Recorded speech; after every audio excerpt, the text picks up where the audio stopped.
చివరికి బర్ని గారికి జ్ఞానోదయం అవుతున్నట్టుంది. సో దివ్య గారికి లైట్గా ఇచ్చి పడేశాడు. ఏంటది?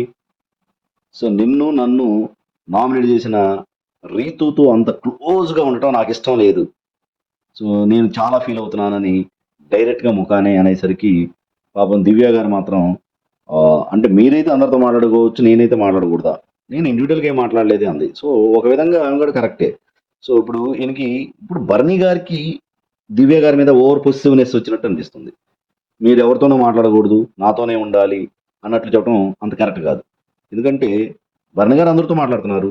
అసలు ఆల్రెడీ ఆమె మీద ఒక బ్యాడ్ నేమ్ వచ్చింది. ఎప్పుడు మార్నింగ్ లేచిన కాడి నుంచి ఈవినింగ్ దాకా మీరు బర్నీ గారితోనే ఉంటున్నారు అనేది ఒకటి ఆ మీద నెగిటివ్ పాయింట్ వచ్చింది. సో దాన్ని కవర్ చేసుకోవడానికి నాకు కొద్దిగా గొప్ప కొంతమంది క్లోజ్ అయ్యారు. వాళ్ళతో క్లోజ్గా ఉంటున్నానని చెప్పడంలో తప్పలేదు.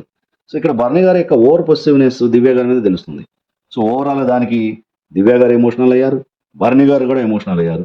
సో అందుకనే ఈ బాండింగ్స్ కొంచెం తగ్గించుకుంటే మంచిది అని బర్నీ గారికి అందరూ చెప్పడంలో పరమార్థం ఇదే. సో ఓవరాల్గా చూడండి, ఓవర్ పొసిసివ్నెస్ వల్ల ఇద్దరు ఎమోషనల్ అవ్వాల్సి వచ్చింది.